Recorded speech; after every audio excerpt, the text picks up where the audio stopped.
지금 임신한 아이. 지워. 미안하다. 우리 이혼하자.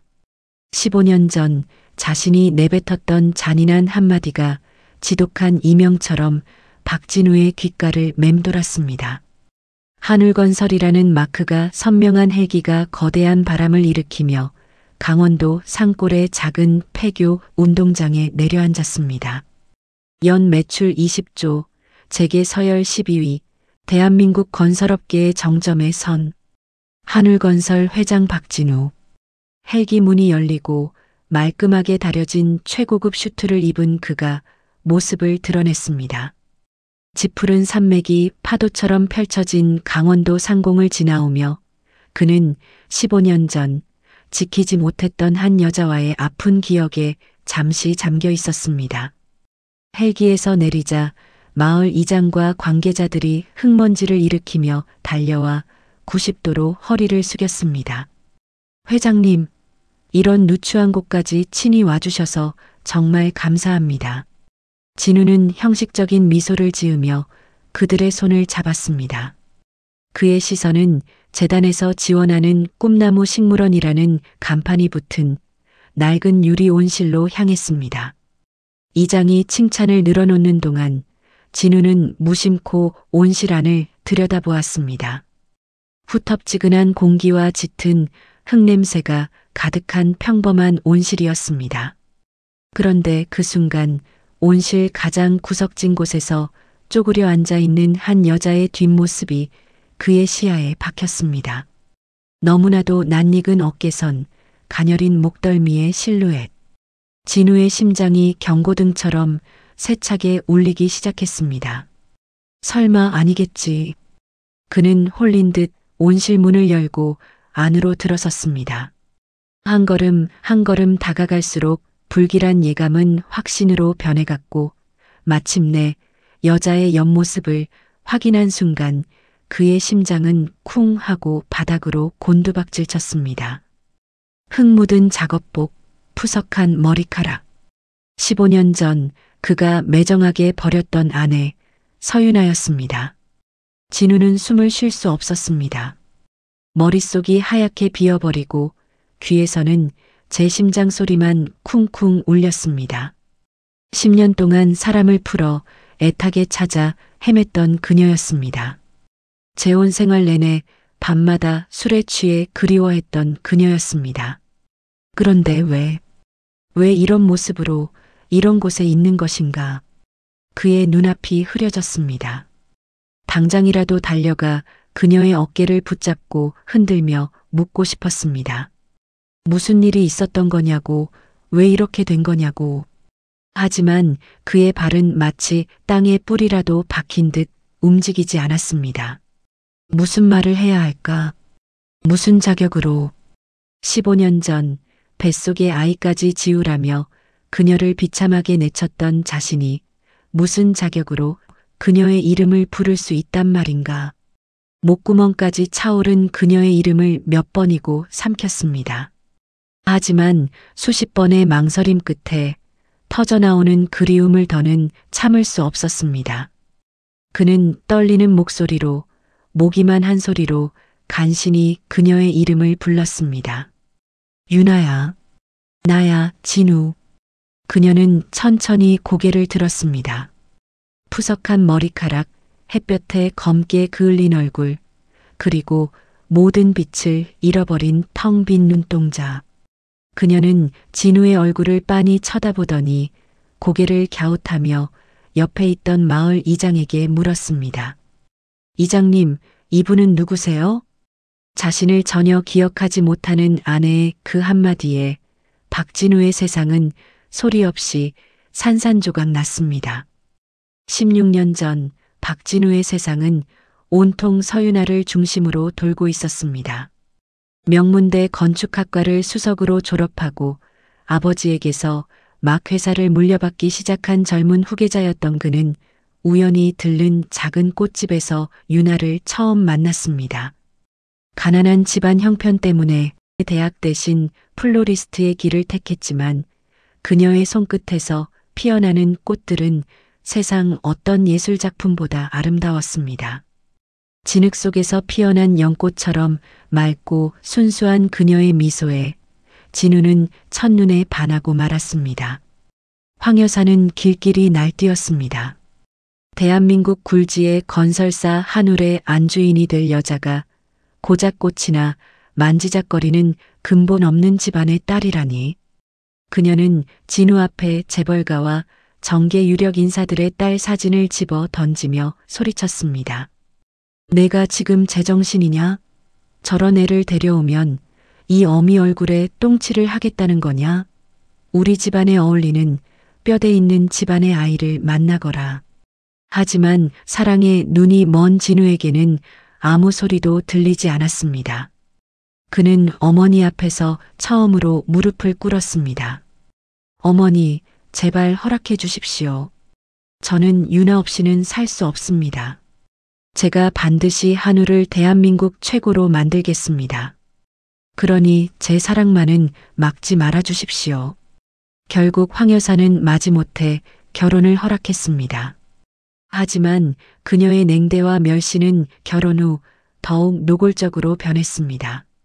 그녀는 집안의 모든 대소사에 유나를 배제했고 사교 모임에서는 우리 애가 워낙 착해서 불쌍한 애 하나 거둬줬다며 며느리를 하녀 취급하기 일쑤였습니다. 유나는 묵묵히 모든 것을 견뎠습니다. 진우에 대한 사랑, 그리고 언젠가는 어머니도 자신을 가족으로 받아줄 것이라는 신락 같은 희망 때문이었습니다. 두 사람은 종종 강원도의 한적한 수목원을 찾아 위로를 받곤 했습니다. 진우는 유나의 손을 잡고 속삭였습니다. 유나야, 미안해. 나중에 우리 아이가 태어나면 꼭 이런 공기 좋은 곳에서 살게 해줄게. 아무도 우리를 방해하지 못하는 곳에서. 유나는 그의 어깨에 기대며 행복하게 웃었습니다. 그것은 두 사람의 소중한 약속이었습니다. 하지만 불행은 예고 없이 찾아왔습니다. 진우가 회사를 물려받은 지 얼마 되지 않아 외환위기가 터졌고 건설 경기는 급격하게 얼어붙었습니다. 무리하게 사업을 확장했던 한울건설은 하루아침에 부도 위기에 내몰렸습니다. 진우는 회사를 살리기 위해 백방으로 뛰어다녔지만 은행과 투자자들은 차갑게 돌아섰습니다. 그때 황 여사가 진우에게 최후 통첩을 날렸습니다. 방법은 하나뿐이다. 명성그룹 막내딸 정유미. 그 아이와 결혼하면 정 의원님 따님이니 정부 지원 자금을 끌어다 줄 거고 명성그룹에서도 투자를 할 게다. 명성그룹의 딸 정유미는 오래전부터 진우를 짝사랑해 왔습니다. 진우가 유나와 결혼하자 홧김에 다른 남자와 약혼까지 했었지만 결국 파혼하고 미국으로 유학을 떠났다가 최근에 돌아온 참이었습니다. 그녀는 한울건설이 위기라는 소식을 듣고 이것이 기회라고 생각했습니다. 진우는 기가 막혔습니다. 어머니, 저 유나랑 결혼한 사람입니다. 어떻게 그런 말씀을 하십니까? 황 여사는 코웃음을 쳤습니다. 사랑? 그깟 사랑 노름 때문에 집안 전체가 길바닥에 나앉게 생겼다. 이혼하고 유미와 결혼해. 그게 너와 우리 한울이 살 길이야. 그날 이후 황 여사의 압박은 숨통을 조여왔습니다. 동시에 정유미와의 만남이 사업이라는 명목하에 강제로 주선되었습니다. 유미는 세련되고 지적인 여자였습니다. 그녀는 진우의 사업적 고충을 꿰뚫어보며 날카로운 조언을 던졌고 그의 힘든 상황을 진심으로 안타까워하며 위로했습니다. 매일같이 사채업자들에게 시달리고 직원들의 월급을 걱정하며 잠 못 이루던 진우는 조금씩 흔들리기 시작했습니다. 어느 비 오는 밤 술에 취한 진우는 결국 유미의 유혹을 이기지 못하고 돌이킬 수 없는 선을 넘고 말았습니다. 죄책감에 시달리던 진우가 며칠 만에 집에 들어갔을 때 유나가 그를 기다리고 있었습니다. 그녀의 얼굴은 창백했지만 눈은 기쁨으로 빛나고 있었습니다. 진우 씨, 나 할 말 있어요. 진우는 그녀의 얼굴을 차마 마주 볼 수 없었습니다. 피곤하다. 나중에 얘기하자. 아니요, 지금 들어야 해요. 아주 중요한 얘기예요. 유나는 떨리는 손으로 작은 초음파 사진 한 장을 내밀었습니다. 우리 아기 생겼어요. 8주래요. 의사 선생님이 아주 건강하다고. 당신이 그렇게 원했던 우리 아기예요. 진우는 그 순간 모든 것이 끝났다고 생각했습니다. 이 위태로운 상황에 아이라니. 황 여사가 이 사실을 알면 유나와 뱃속의 아이를 가만두지 않을 것이 뻔했습니다. 공포가 그의 이성을 마비시켰습니다. 그는 자기도 모르게 차가운 말을 내뱉었습니다. 지워. 유나의 얼굴에서 모든 빛이 사라졌습니다. 네, 방금 뭐라고. 회사 망하게 생겼어. 이런 때에 무슨 애야. 아니, 그게 무슨 말이에요. 우리 아기잖아요. 당신 아이. 진우는 눈을 질끈 감았습니다. 외도에 대한 죄책감과 회사를 구해야 한다는 압박감이 뒤섞여 그는 가장 잔인한 선택을 하고 말았습니다. 미안하다. 우리 이혼하자. 유나는 그 자리에 주저앉았습니다. 다리에 힘이 풀린 듯 바닥에 스르르 무너졌습니다. 그로부터 며칠 뒤 황 여사는 변호사를 대동하고 유나 앞에 나타났습니다. 그녀는 위자료가 담긴 두툼한 봉투와 이혼 서류를 테이블 위에 던졌습니다. 내가 이 집안에 들어와서 되는 일이 하나도 없다. 이 돈 받고 뱃속의 것까지 깨끗하게 처리하고 당장 꺼져. 유나는 울며 매달렸습니다. 진우를 만나게 해달라고 애원했습니다. 하지만 진우는 끝내 나타나지 않았습니다.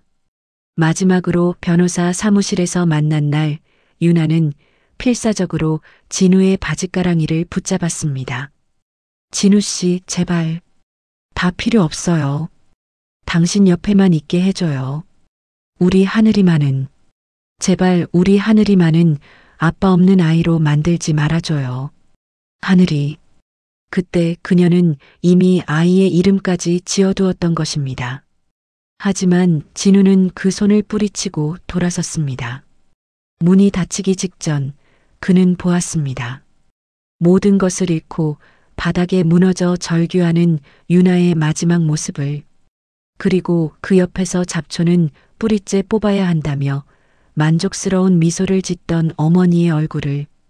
이혼 후 황 여사는 유나가 뱃속의 아이를 지우는지 확인하기 위해 사람을 붙여 그녀를 감시했습니다. 하지만 유나는 아이를 포기할 수 없었습니다. 그녀는 황 여사의 감시가 소홀해진 어느 틈을 타 가진 돈 전부를 챙겨 야반도주를 감행했습니다. 그녀가 향한 곳은 진우와의 유일한 행복한 추억이 깃든 강원도 산골이었습니다. 그곳에서 홀로 딸을 낳아 서하늘이라는 이름을 붙여주었습니다. 한편 진우는 유나와 이혼한 지 불과 석 달 만에 정유미와 서둘러 결혼식을 올렸습니다. 마치 쫓기기라도 하는 듯 모든 것은 일사천리로 진행되었습니다. 한울건설은 명성그룹과 정 의원의 도움으로 기적적으로 회생했고 이후 승승장구하며 대한민국 최고의 건설사로 성장했습니다. 진우는 사회적으로 모든 것을 이룬 성공한 회장이 되었지만 그의 마음은 늘 공허했습니다. 화려한 아내 유미에게서 그는 결코 유나의 순수함과 따뜻함을 찾을 수 없었고 어머니 황 여사와의 관계는 성공을 향한 비즈니스 파트너에 가까웠습니다. 재혼 5년 차가 되던 해 진우는 술에 취하면 밤마다 유나의 이름을 불렀습니다. 후회와 그리움이 걷잡을 수 없이 밀려왔습니다. 그는 결국 비밀리에 사람을 풀어 유나의 행방을 찾기 시작했습니다. 하지만 황 여사의 철저한 방해로 그의 노력은 번번이 실패로 돌아갔습니다. 그렇게 또 10년의 세월이 흘렀습니다. 그는 유나를 찾는 것을 거의 포기한 채 일에만 미친 듯이 몰두하며 살아왔습니다. 그런데 오늘 그는 마주하고 만 것입니다. 15년 동안 가슴에 묻어두었던 과거를, 그리고 자신의 딸이었을 하늘이라는 이름의 흔적을. 진우는 비틀거리는 걸음으로 온실을 빠져나왔습니다. 김 비서가 놀라 달려왔지만 그는 아무 말도 할 수 없었습니다. 그는 수행원들을 물리고 마을 이장에게 조용히 다가갔습니다. 목소리가 형편없이 떨리고 있었습니다. 이장님, 아까 저 온실에 계시던 분, 성함이 어떻게 되시는지요? 이장은 안쓰러운 표정을 지으며 대답했습니다. 아, 서윤아 씨 말씀이십니까? 한 14년 전쯤인가 갓난아기를 포대기에 싸들고 이 마을에 들어왔지요. 읍내 식당에서 허드렛이라며 악착같이 딸내미를 키웠는데 참 딱한 양반입니다. 14년 전 진우의 머릿속이 하얗게 비었습니다. 그 딸 아이는 지금 어디에 있습니까? 이장은 깊은 한숨을 내쉬었습니다.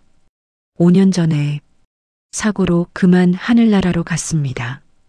가을 야유회 갔다가 벌에 쏘여서 그 뒤로 서윤아 씨가 사람이 반쯤 넋이 나갔지요. 자기 딸 죽은 것도 기억 못하고 매일같이 하늘이 이름을 부르며 저렇게 꽃만 돌보고 삽니다. 마을 사람들이 다들 쉬쉬하며 안타까워하고 있지요. 진우는 더 이상 아무 말도 들리지 않았습니다. 이장의 말이 비수처럼 날아와 심장에 박혔습니다. 그날 저녁 서울로 돌아온 진우는 회장실에 홀로 앉아 있었습니다. 그는 김 비서를 불렀습니다. 김 비서, 사람을 좀 찾아봐야겠어. 네, 회장님. 누구를 찾으시겠습니까? 서윤아. 올해 나이 46. 그리고 서하늘이라는 이름의 아이. 지난 15년간의 모든 행적, 어디서 어떻게 살았는지, 아이가 있었다면 그 아이는 어떻게 됐는지 전부 알아봐. 회사가 가진 모든 정보력을 동원해서 아주 상세하게. 김 비서는 회장의 심상치 않은 표정에 조용히 고개를 숙였습니다. 알겠습니다. 이틀 뒤 김 비서가 두꺼운 파일을 들고 회장실로 들어왔습니다. 그의 표정은 극도로 침통했습니다. 회장님, 조사 결과가 나왔습니다. 진우는 떨리는 손으로 파일을 받아들였습니다. 한 장 한 장 넘길 때마다 그의 손이 더욱 심하게 떨렸습니다. 파일의 내용은 이장이 말해준 것과 같았지만 훨씬 더 참혹했습니다. 파일에는 작은 흑백 사진 한 장이 첨부되어 있었습니다. 4~5살쯤 되어 보이는 여자아이가 엄마 품에 안겨 환하게 웃고 있는 사진. 아이는 유나를 꼭 닮아 있었습니다.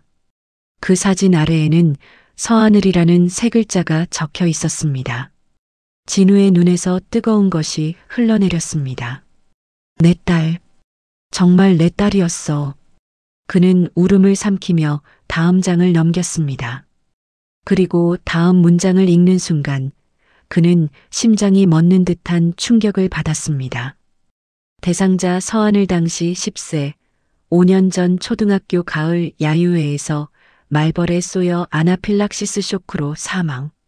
사고 당시 현장에 교사가 있었으나 알레르기 보유 사실을 인지하지 못해 초기 대응에 실패.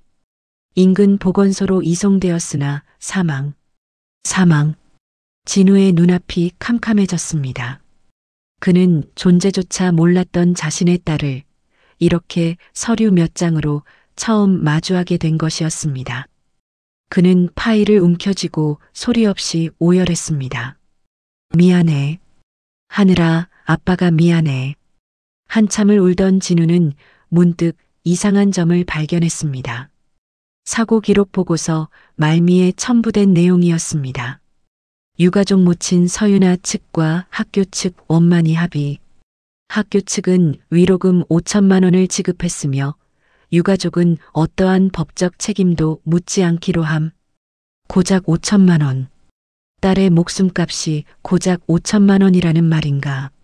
그리고 윤아가 그토록 애지중지 키웠을 딸을 잃고도 그렇게 쉽게 합의를 해줬을 리가 없었습니다. 분명 무언가 이상했습니다. 진우는 다시 김 비서를 불렀습니다. 그의 눈은 핏발이 서 있었습니다. 김 비서, 5년 전 내 딸 아이 사고 처음부터 다시 조사해. 당시 학교 관계자, 담임 교사, 목격자, 보건소 의사, 경찰까지 관련된 모든 사람을 찾아. 이건 단순한 사고가 아니야. 진우의 목소리에는 서슬퍼런 분노가 서려 있었습니다. 그는 직감했습니다. 이 비극 뒤에는 자신이 감히 상상조차 할 수 없는 더 끔찍한 진실이 숨겨져 있다는 것을. 진우는 모든 일정을 취소하고 강원도 산골 마을로 다시 향했습니다. 이번에는 헬기도 수행원도 없었습니다. 그는 직접 차를 몰아 굽이진 산길을 달렸습니다. 윤아가 살고 있다는 낡은 오두막을 찾기 위해서였습니다. 이장에게 물어물어 찾아간 곳은 금방이라도 쓰러질 듯한 흙집이었습니다. 마당에는 잡초가 무성했고 삐걱거리는 나무 문 앞에는 윤아의 낡은 고무신 한 켤레가 놓여 있었습니다. 진우는 차마 안으로 들어가지 못하고 오두막 주변을 서성였습니다. 그때 집 뒤편의 작은 텃밭에서 무언가를 심고 있는 윤아를 발견했습니다. 진우는 나무 뒤에 몸을 숨기고 그녀를 지켜보았습니다. 윤아는 작은 모종삽으로 땅을 파고 정성스럽게 들꽃을 옮겨 심고 있었습니다. 그러다 허리가 아픈지 허리를 펴고 하늘을 올려다보았습니다. 그녀의 텅 빈 눈동자가 푸른 가을 하늘을 향했습니다. 하늘아, 보고 있니? 엄마가 너 좋아하는 꽃 심어놨어. 예쁘지? 그 모습을 보는 진우의 가슴이 미어졌습니다.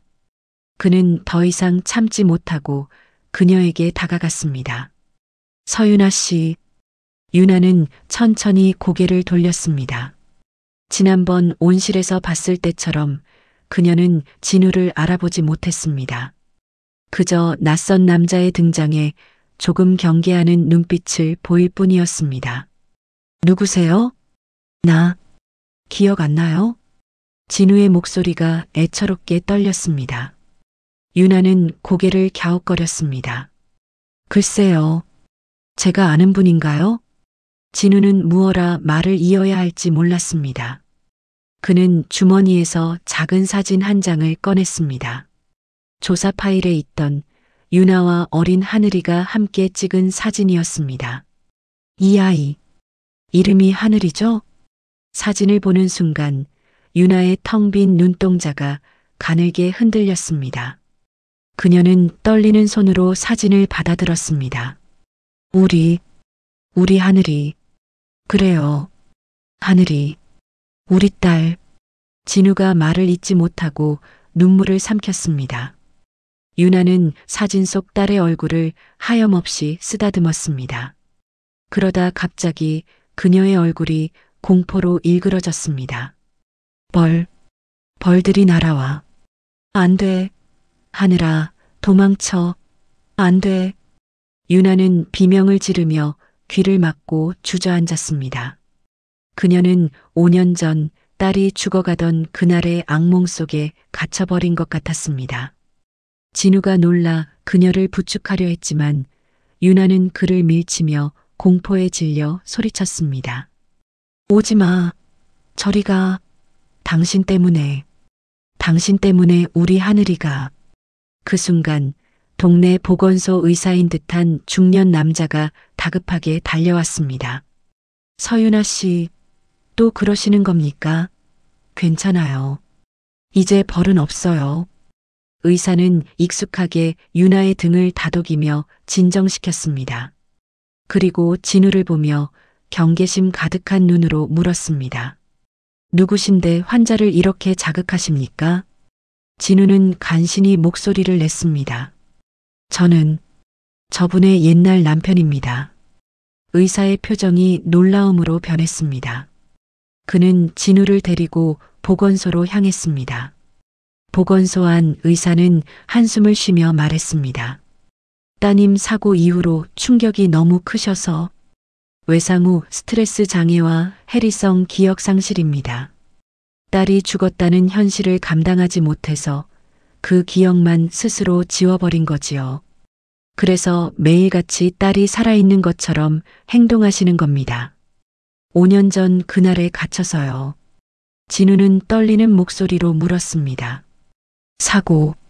그날 대체 무슨 일이 있었던 겁니까? 의사는 고개를 저었습니다. 저도 답답합니다. 그날 야유회에서 하늘이가 벌에 쏘였는데 담임 선생이라는 사람이 애가 알레르기가 있는 줄도 몰랐답니다. 평소 같으면 제가 학교에 상비약을 늘 구비해 두는데 하필 그 전날 학교에서 이제 필요 없으니 가져가라고 연락이 왔었어요. 뭔가 이상했지만 학교 측에서 완강해서 어쩔 수 없었죠. 제가 조금만 더 빨리 현장에 도착했더라면 에피네프린 주사 한 방이면 살릴 수 있었는데 필요 없는 상비약. 이상한 연락. 진우의 머릿속에서 불길한 퍼즐 조각들이 맞춰지기 시작했습니다. 그 담임 교사, 지금 어디에 있습니까? 의사는 잠시 망설이다 입을 열었습니다. 사고 직후에 바로 다른 지역으로 정근 갔습니다. 듣자 하니 학교로부터 두둑한 돈을 받고 입을 닫았다는 소문이 파다했죠. 그날 밤 진우는 수소문 끝에 사고 당시 담임이었던 교사를 찾아냈습니다. 그는 작은 시골 마을의 초등학교에서 여전히 교편을 잡고 있었습니다. 진우는 다짜고짜 그의 멱살을 잡았습니다. 5년 전 서한을. 내 딸 아이한테 무슨 짓을 한 거야? 교사는 처음에는 펄쩍 뛰며 부인했지만 진우가 내민 거액의 수표와 지금 사실대로 불지 않으면 당신 교사 생활은 물론이고 인생까지 끝장내주겠다는 협박에 결국 무너지고 말았습니다. 그의 입에서 나온 진실은 진우가 상상했던 것보다 훨씬 더 추악하고 잔인했습니다. 사고 며칠 전 서울에서 아주 높으신 분의 집사라는 사람이 찾아왔습니다. 하늘건설의 회장 사모님 심부름이라고. 그 사람이 하늘이 사진을 보여주면서 이 아이가 벌 알레르기가 있다는 사실을 아무에게도 특히 야유의 날에는 절대로 발설하지 말라고 했습니다. 그리고 야유의 날 아이가 혹시 벌에 쏘이더라도 30분만 병원에 늦게 데려가 달라고 부탁했습니다. 그러면 평생 먹고 살 돈을 주겠다고. 교사는 울며 빌었습니다. 저는 정말 몰랐습니다. 아이가 죽을 줄은. 그냥 겁만 좀 주려는 줄 알았습니다. 죄송합니다. 회장님, 정말 죄송합니다. 진우는 그 자리에 얼어붙었습니다. 온몸에 피가 역류하는 것 같았습니다. 하늘건설 회장 사모님, 자신의 어머니 황 여사였습니다. 자신의 어머니가 하나뿐인 손녀를 고의로 죽음으로 내몬 것이었습니다. 진우는 교사의 멱살을 놓고 비틀거리며 밖으로 나왔습니다. 밤하늘의 별들이 무수히 쏟아져 내리는 것 같았습니다. 그는 차에 기대어 주저앉아 짐승처럼 울부짖었습니다. 그 울음은 죽은 딸을 향한 미안함도 어머니를 향한 분노도 아니었습니다. 그것은 자기 자신을 향한 지독한 혐오와 절망의 비명이었습니다. 진우가 재혼 후에도 유나를 잊지 못하고 있다는 사실을 황 여사는 진작에 눈치채고 있었습니다. 진우가 밤마다 술에 취해 유나의 이름을 부를 때마다 황 여사는 아들이 자신의 통제를 벗어날지도 모른다는 불안감에 휩싸였습니다. 그녀는 최 집사를 시켜 진우를 감시했고 그가 비밀리에 사람을 풀어 유나를 찾고 있다는 사실까지 알게 되었습니다. 그러던 5년 전 황 여사에게는 절체절명의 순간이 찾아왔습니다. 하늘건설의 명운이 걸린 정부 주도의 거대 신도시 개발 프로젝트를 따내기 위해 모든 것을 걸고 있었습니다. 이 프로젝트는 현 정권의 실세인 정 의원, 즉 진우의 장인이 힘을 써주지 않으면 불가능한 일이었습니다. 그런데 바로 그 중요한 시점에 최 집사로부터 충격적인 보고가 올라왔습니다. 박진우 회장이 찾고 있는 서윤아라는 여자가 강원도 산골에서 딸을 낳아 키우고 있다는 것이었습니다. 황 여사는 직감했습니다. 만약 진우가 이 사실을 알게 되면 그는 모든 것을 버리고 윤아에게 달려갈 것이라는 것을. 그렇게 되면 정유미와의 결혼은 파탄날 것이고 정 의원은 등을 돌릴 것이며 한울의 모든 미래가 물거품이 될 것이었습니다. 그녀에게 손녀의 존재는 반가운 혈육이 아니라 아들의 발목을 잡고 가문을 위협하는 장애물일 뿐이었습니다. 황 여사는 최 집사에게 지시했습니다. 그 잡초의 씨앗 아주 조용하고 깨끗하게 처리해. 누구도 의심하지 못하게 해. 최 집사는 황 여사의 수족이 되어 일사불란하게 움직였습니다.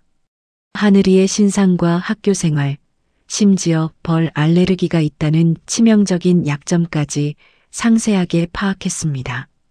그리고 그는 치밀한 계획을 세워 담임 교사와 학교 측을 돈으로 매수하여 하늘이를 죽음으로 몰아넣었던 것입니다. 그 모든 진실을 알게 된 진우는 지옥에서 막 기어나온 사람 같은 얼굴로 서울의 본가 평창동 대저택의 문을 열고 들어섰습니다. 그날은 마침 황 여사의 72세 생신 파티가 열리고 있었습니다. 황 여사는 거실 가장 상석의 자개 소파에 앉아 우아하게 차를 마시고 있었습니다.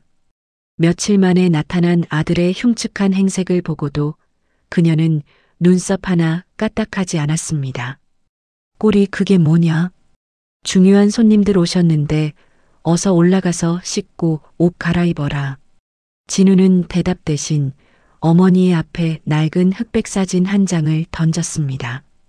윤아와 어린 하늘이가 함께 웃고 있는 사진이었습니다. 이 아이 아십니까? 황 여사의 찻잔을 든 손이 순간 멈칫했습니다. 하지만 그녀는 금세 평정을 되찾고 무심하게 대답했습니다. 어디서 굴러먹던 계집의 사진이냐? 치워라. 진우는 피가 끓어오르는 것을 느끼며 나지막이 말했습니다. 제 딸입니다. 어머니의 하나뿐인 손녀 하늘이었습니다. 5년 전에 어머니께서 직접 죽인 그 순간 거실의 모든 소음이 멎었습니다. 황 여사는 천천히 찻잔을 내려놓았습니다. 그녀의 얼굴에서 모든 표정이 사라졌습니다. 무슨 잠꼬대 같은 소리냐?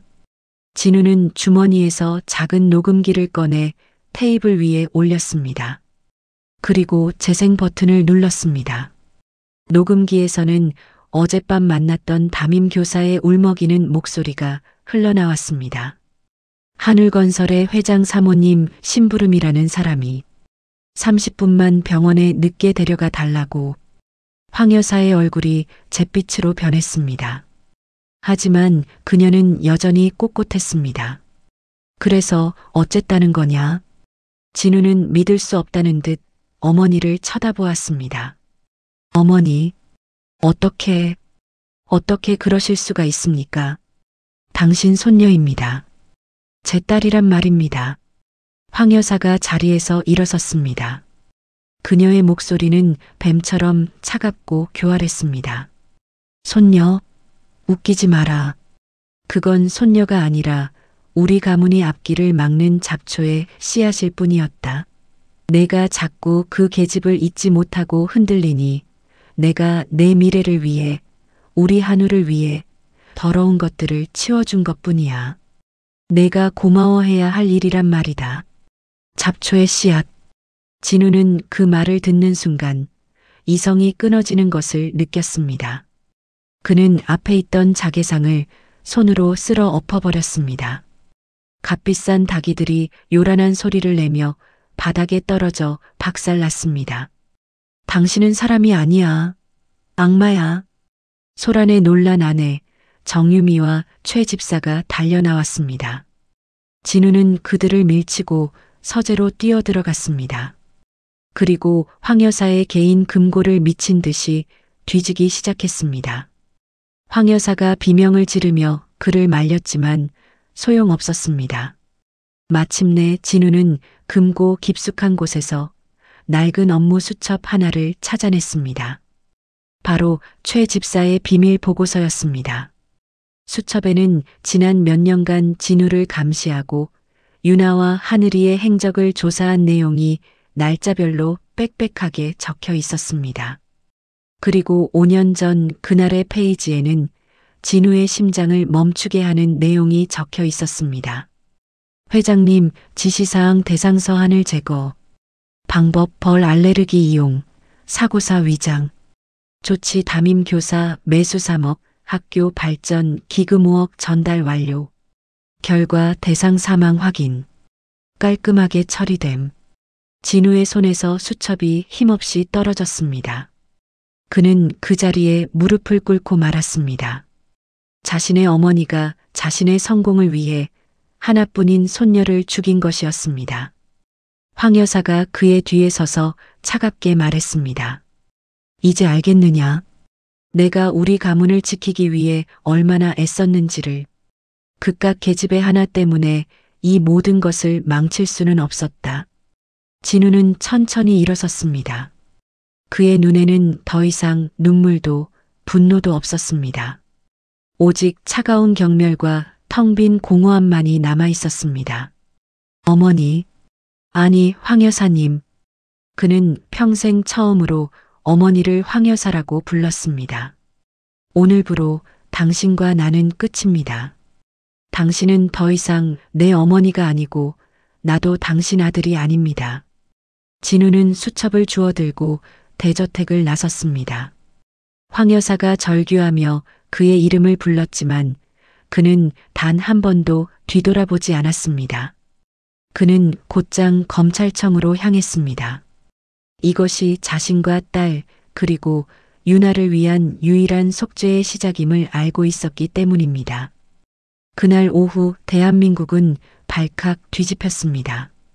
한울건설 박진우 회장이 긴급 기자회견을 자청해 자신의 어머니인 황 여사와 최 집사를 친손녀 살해 교사 및 실행 혐의로 직접 검찰에 고발했다고 발표했기 때문입니다.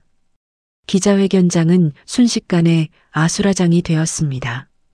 진우는 핏기 없는 얼굴로 굳건히 마이크 앞에 섰습니다. 저는 오늘 한울건설 회장으로서가 아니라 죄인으로서 이 자리에 섰습니다.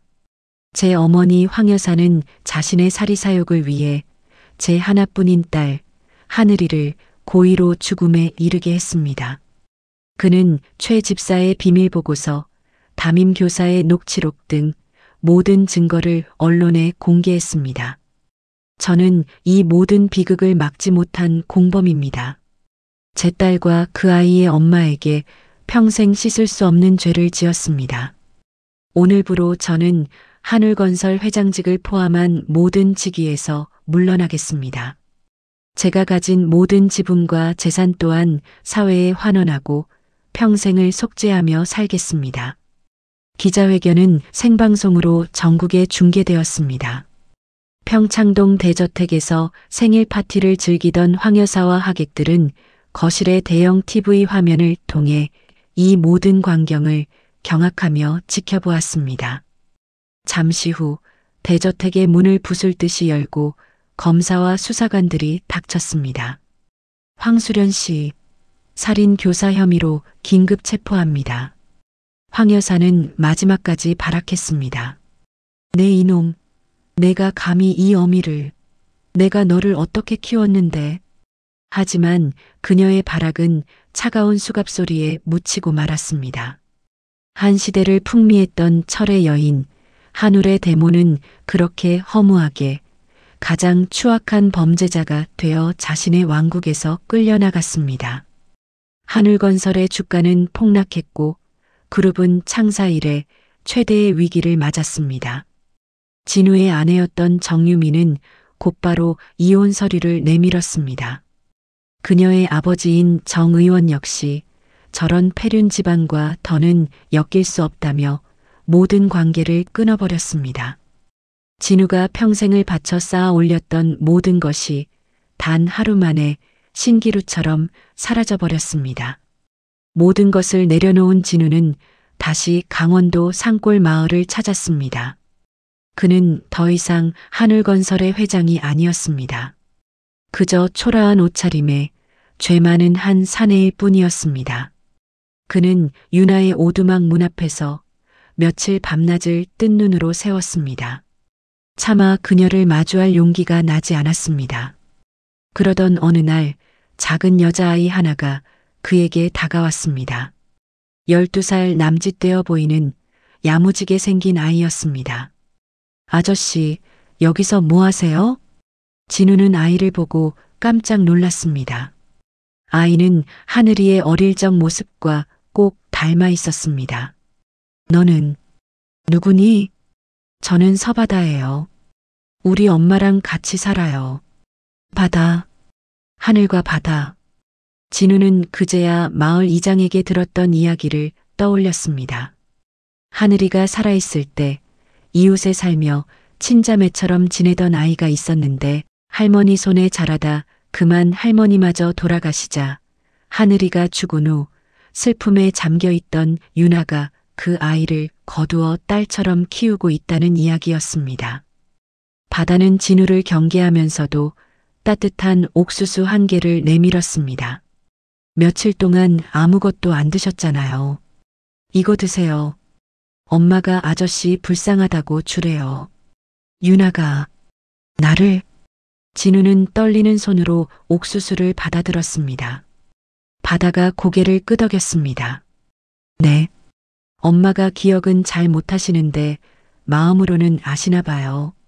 아저씨가 아주 많이 슬픈 사람이라는 걸요. 진우는 옥수수를 한 입 베어 물었습니다.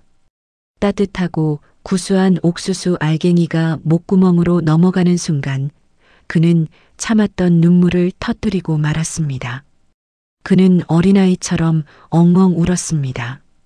모든 것을 잃고 나서야 그는 비로소 가장 따뜻한 위로를 받고 있었습니다. 바다는 묵묵히 그가 우는 것을 지켜보다가 품에서 낡은 책 한 권을 꺼냈습니다. 유나의 오두막에서 보았던 바로 그 식물도감이었습니다. 아저씨, 이거 보실래요? 이건 비밀인데. 하늘이 언니가 남긴 보물이에요. 바다는 식물도감의 맨 뒷장을 펼쳐 보여주었습니다. 그곳에는 서툰 글씨로 이렇게 적혀 있었습니다. 미래의 아빠에게. 아빠, 저 하늘이에요. 언젠가 아빠를 만나면 이 식물도감을 꼭 보여주고 싶어요. 그리고 제가 제일 좋아하는 이 꽃을 함께 심고 싶어요. 그럼 우리는 진짜 가족이 되는 거예요. 약속? 글씨 아래에는 보라색 크레파스로 그린 작은 제비꽃 한 송이가 그려져 있었습니다. 가족 약속? 그 단어들이 진우의 심장을 날카롭게 파고들었습니다. 딸 아이는 죽는 순간까지 한 번도 본 적 없는 아빠를 기다리고 진짜 가족이 될 날을 꿈꾸고 있었던 것입니다. 진우는 식물도감을 가슴에 품고 밤새도록 울었습니다. 그리고 다음 날 아침 그는 결심했습니다. 이제부터 남은 자신의 모든 시간을 딸 아이의 마지막 약속을 지키는 데 쓰기로. 늦었지만 너무나도 늦었지만 이제라도 진짜 아빠가 되어보기로. 그날 이후 박진우는 산골 마을에 남았습니다. 그는 이장이 내어준 작은 창고 방에서 지내며 오직 한 가지 일에만 몰두했습니다. 바로 유나와 바다 그리고 죽은 딸 하늘이를 위한 삶을 사는 것이었습니다. 가장 먼저 한 일은 유나의 낡은 오두막을 고치는 것이었습니다. 평생 최고급 자재로 초고층 빌딩만 지어왔던 그의 손에 이제는 망치와 톱이 들려 있었습니다. 그는 서툰 솜씨로 삐걱거리는 마루를 교체하고 비가 새는 지붕을 새로 이었습니다. 손은 온통 상처투성이가 되고 물집이 잡혔지만 그는 아픔을 느끼지 못했습니다. 이 고통은 자신이 유나와 하늘이에게 주었던 고통에 비하면 아무것도 아니었기 때문입니다. 마을 사람들은 처음에는 전직 재벌 회장이었던 그를 의심의 눈초리로 지켜보았습니다. 하지만 진우는 묵묵히 자신의 일을 했습니다.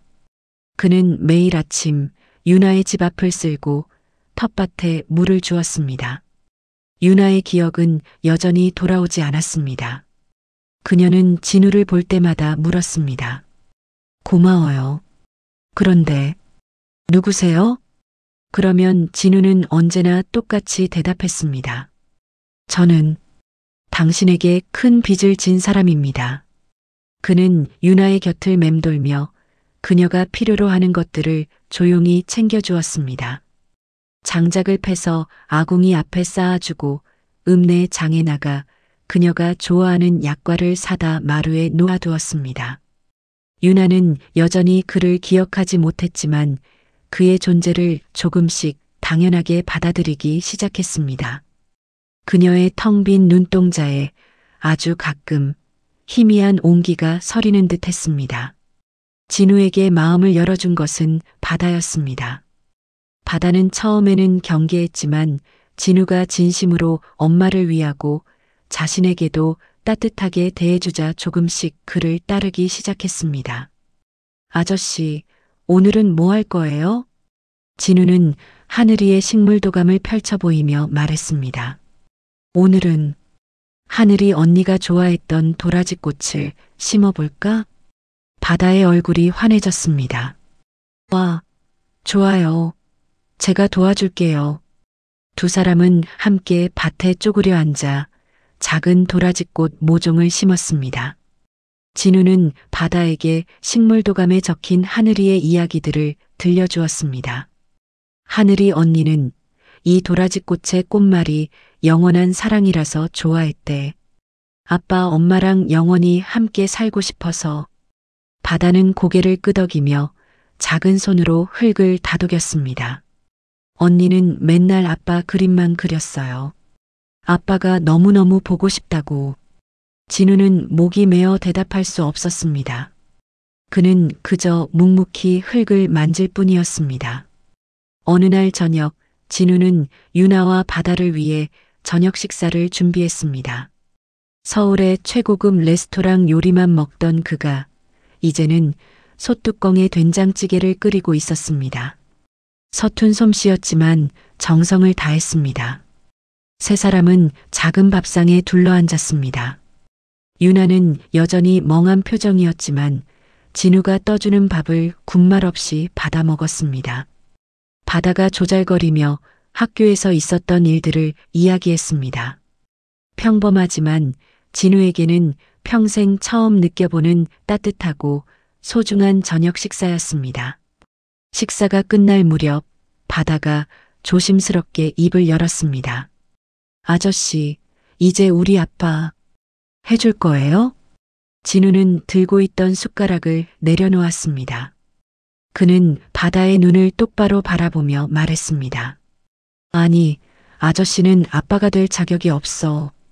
하늘이 언니와 너희 엄마에게 너무 큰 죄를 지었거든. 바다의 얼굴에 실망한 기색이 스쳤습니다. 진우는 바다의 작은 손을 잡았습니다. 하지만 평생 너와 너희 엄마 곁에서 모든 것을 지켜주고 책임지는 사람으로 살게. 그걸로는 안 될까? 바다는 한참을 말없이 진우를 쳐다보았습니다. 그러다 이내 환하게 웃으며 고개를 끄덕였습니다. 네, 좋아요. 그 순간 밥상 건너편에 앉아있던 유나의 입가에도 희미한 미소가 번졌습니다. 그녀는 여전히 아무것도 기억하지 못했지만 그녀의 영혼은 느끼고 있는 것 같았습니다. 잃어버렸던 가족의 온기가 아주 조금씩 그녀의 얼어붙은 마음을 녹이고 있다는 것을. 그날 밤 진우는 하늘이의 식물도감 마지막 페이지에 서툰 글씨로 한 문장을 적어 내려갔습니다. 하늘아, 아빠가 이제라도 너의 약속을 지킬게. 미안하다. 그리고 사랑한다. 1년의 시간이 흘렀습니다. 강원도 산골 마을에는 혹독했던 겨울이 지나고 다시 따스한 봄이 찾아왔습니다. 진우가 가꾼 오두막 텃밭에는 하늘이가 좋아했다던 제비꽃, 도라지꽃, 무궁화가 저마다의 색으로 만발해 있었습니다. 진우의 삶은 완전히 달라져 있었습니다. 그의 손은 흙과 굳은 살로 거칠어졌고 얼굴에는 깊은 주름이 새겨졌지만 그의 눈빛은 그 어느 때보다 평온했습니다. 그는 더 이상 20조 그룹의 회장이 아니었습니다. 그는 그저 유나의 보호자이자 바다의 아빠 같은 아저씨, 그리고 하늘이의 정원사일 뿐이었습니다. 유나의 상태는 크게 나아지지 않았습니다. 그녀는 여전히 과거의 시간에 갇혀 진우와 딸의 존재를 기억하지 못했습니다. 하지만 그녀의 삶에는 작은 변화가 생겼습니다. 그녀의 얼굴에는 더 이상 깊은 그늘이 서려 있지 않았고 가끔씩 아이처럼 해맑게 웃기도 했습니다. 그녀는 진우가 곁에 있는 것을, 바다가 제잘거리는 것을 당연하게 여기며 그 안에서 안정감을 느끼고 있었습니다. 그의 5월 하늘이가 살아있었다면 맞았을 15번째 생일이 다가왔습니다. 진우와 바다는 하늘이를 위해 작은 생일상을 준비했습니다. 하늘이가 좋아했을 법한 과일과 떡, 그리고 바다가 직접 그린 그림으로 상을 차렸습니다. 진우는 유나의 휠체어를 밀고 세 사람이 함께 쓰는 작은 정원, 하늘이의 정원으로 향했습니다. 작은 상 앞에 세 사람은 나란히 앉았습니다. 하늘아, 생일 축하한다. 아빠가 너무 늦게 차려줘서 미안해. 바다가 눈을 감고 작은 목소리로 말했습니다. 언니, 보고 싶어. 우리 잘 지내고 있어. 엄마도 아저씨도. 하늘에서도 생일 축하해. 그때였습니다. 두 사람의 말을 묵묵히 듣고 있던 유나가 멍하니 하늘이의 사진을 바라보더니 떨리는 손을 뻗어 사진을 쓰다듬었습니다. 그리고 아주 작은 목소리로, 하지만 분명한 발음으로 속삭였습니다. 우리 아기 예쁘다. 진우와 바다는 숨을 멈췄습니다. 두 사람은 믿을 수 없다는 듯 서로를 쳐다보았습니다. 유나가 다시 한번 말했습니다. 하늘, 우리 하늘이 보고 싶다. 그것은 기적이었습니다. 단 몇 초의 짧은 순간이었지만 유나는 모든 것을 기억해낸 것이었습니다. 그녀의 눈에서 뜨거운 눈물이 쉴 새 없이 흘러내렸습니다. 그녀는 진우를 바라보았습니다. 그녀의 눈빛에는 더 이상 텅 빈 공허함이 없었습니다. 16년 전 그가 사랑했던 바로 그 눈빛, 원망과 슬픔, 그리고 그리움이 가득 담긴 눈빛이었습니다. 진우 씨, 맞죠? 왜 이제야 왔어요? 진우는 차마 아무 말도 하지 못하고 그녀 앞에 무릎을 꿇었습니다. 그리고 그녀의 거칠어진 손을 잡고 아이처럼 울음을 터뜨렸습니다. 미안해. 유나야. 내가 다 잘못했어. 정말 미안해. 바다도 함께 울며 유나의 품에 안겼습니다. 엄마, 나 기억나요? 바다예요. 유나는 바다와 진우를 번갈아 끌어안고 한참을 울었습니다. 딸을 잃은 그날 이후 6년 동안 멈춰있던 그녀의 시간이 비로소 다시 흐르기 시작한 것이었습니다. 하지만 기적은 길지 않았습니다.